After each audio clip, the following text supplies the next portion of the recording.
आज जो caste system हमारी सोसाइटी में इतना स्ट्रिक्टली फॉलो होता है वो हमेशा से ऐसा नहीं था। इसकी शुरुआत हुई थी सनातन धर्म के 4 वर्णों से। ब्राह्मण, क्षत्रिय, वैश्य और शूद्र। लोगों के काम के बेसिस पर उन्हें डिवाइड किया जाता था।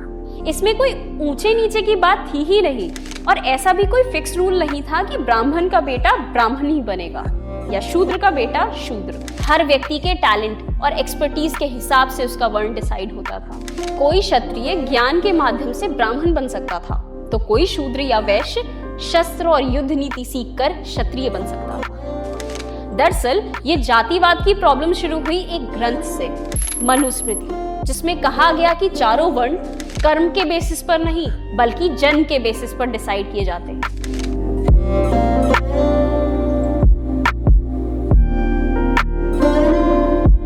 हमने अब तक देखा कि हमारे धर्म में किसी भी चीज पर कोई भी बंदिश नहीं लगाई गई, चाहे वो अपने भगवान ही चुनना क्यों ना हो। तो एक ग्रंथ ऐसी बंदिशें कैसे लगा सकता है? सनातन धर्म की फिलॉसफी हमेशा चीजों को समझने और परखने में विश्वास रखती है, चाहे वो धर्म ही क्यों ना हो। इस चीज को हम साफ देखते हैं हमारे ग्रंथों में। सनातन धर्म में कई अलग अलग टाइप के ग्रंथ हैं जो एक इंसान के जीवन जीने से लेकर ईश्वर को प्राप्त करने तक सारा ज्ञान देती हैं। सबसे पहले आए वेद, जिनके बारे में हम काफी बात कर चुके हैं। उसके बाद उपनिषद, जो कि वेदों पर आधारित थे। उन्हें वेदों का एक्सप्लेनेशन ही कह लीजिए, या ऋषियों की उन वेदों पर फिलॉसफी। काफी समय बाद आए हमारे पुराण, जिनमें कहानियों के जरिए ज्ञान दिया गया है। आज हम जितने भगवानों को और उनकी पूजा करने के तरीकों के बारे में जानते हैं वो सब ज्यादातर पुराणों से ही प्रचलित हुए। पुराणों के बाद आए 2 ग्रंथ जिन्हें इतिहास का दर्जा दिया गया, रामायण और महाभारत। सनातन धर्म के सारे ग्रंथों को कहानियां या फिलॉसफी समझा जाता है, लेकिन सिर्फ रामायण और महाभारत ही हैं जिन्हें इतिहास कहा जाता है। इनके अलावा भी कुछ ग्रंथ हैं जिन्हें स्मृति कहा जाता है। कई सारे ऋषियों की स्मृतियां हैं। स्मृति यानी धर्म को लेकर ऋषियों के अपने विचार, उनकी अपनी परंपराएं और अपने रूल्स। इसीलिए इन्हें धर्मशास्त्र भी कहा जाता है। इन्हीं में से एक की बात हमने कुछ देर पहले की, मनुस्मृति। जब बात आती है भारत के कुछ ऐसे ग्रंथों की जो आज के समय में काफी कंट्रोवर्शियल हैं, तो उनमें से सबसे मशहूर नाम आता है कामा सूत्र का।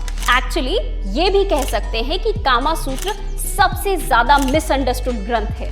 कामा सूत्र प्लेजर के बारे में बात करती है जो आप अलग अलग तरीकों से डिराइव कर सकते हो, and sex was just one of them. इस ग्रंथ में बहुत सी ऐसी बातें हैं जो एक इंसान को जीवन जीना सिखाती हैं। एक आदमी और औरत अपनी ग्रूमिंग कैसे करे, खुद को अट्रैक्टिव कैसे बनाए, अपना घर कैसे रखे, रोमांस, कंसेंट, लस्ट, इस सब के बारे में सिखाती है कामा सूत्र। आज के सोसाइटी में हम सेक्स को जितना टैबू सब्जेक्ट मानते हैं ना, कामा सूत्र हमें ये सिखाता है कि ये जीवन का एक छोटा सा हिस्सा है। लेकिन कामा सूत्र अकेला सूत्र नहीं है। ऐसे कुल 555 सूत्र हैं सनातन धर्म में और इन्हें अलग अलग सब्जेक्ट्स की टेक्स्ट बुक की तरह देखा जा सकता है। सनातन धर्म का हजारों सालों का इतिहास आसान नहीं रहा। वक्त के साथ कई बार चुनौतियां आई जब इस धर्म को चैलेंज किया गया, इसे मिटाने की कोशिश की गई। आज हम देखते हैं कि साउथ इंडिया में बहुत रिच सनातन कल्चर बरकरार है, लेकिन नॉर्थ इंडिया में काफी कम पुराने मंदिर हैं। और इसका कारण ये है कि सबसे ज्यादा अटैक्स दिल्ली और उसके आसपास इलाकों में हुए, इसलिए सबसे ज्यादा तबाही वहीं हुई। हमारे कई सारे पुराने मंदिरों को तबाह कर दिया गया। नालंदा और विक्रमशिला जैसे दुनिया की सबसे पुरानी यूनिवर्सिटीज को तबाह कर दिया गया। 90 लाख से ज्यादा मैन्युस्क्रिप्ट्स जिसमें हमारा कल्चर, हमारी सीख, हमारी फिलॉसफी थी, सब कुछ उस आग में जलकर नष्ट हो गया। औरंगजेब जैसे निर्दयी मुगल एम्परर्स ने जिजिया टैक्स जारी किया, जिस वजह से हिंदुओं को कई गुना ज्यादा टैक्स देना पड़ता था, सिर्फ इस वजह से क्योंकि वो हिंदू थे। चाहे मुगल शासकों की तरफ से जबरदस्ती धर्म परिवर्तन करवाया जाए या ब्रिटिशर्स से, सनातन धर्म ने गर्व से अपनी आइडेंटिटी को स्वीकारा, अपने बिलीफ और अपनी फिलॉसफी पर अटल रहे।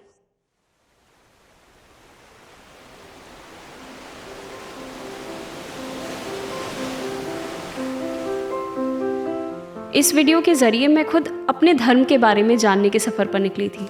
अनगिनत लोगों से बात करने, कई किताबें और ग्रंथ पढ़ने और काफ़ी सोच विचार करने के बाद मैं अपने धर्म को शायद थोड़ा बहुत समझ पाई हूँ। ये समझ पाई हूँ कि ये कितना खूबसूरत है।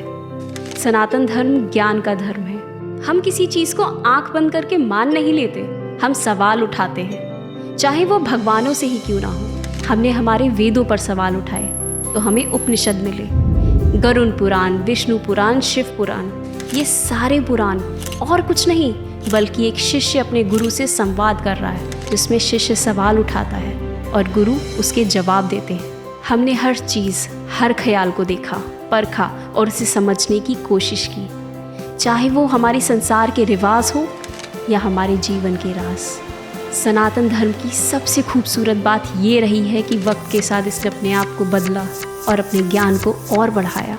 हमने अपने आप को ये आज़ादी दी कि हम गलतियाँ कर सकें और उनसे सीख सकें। और यही कारण है कि हमारा धर्म सनातन है, जो हमेशा से था और हमेशा रहेगा।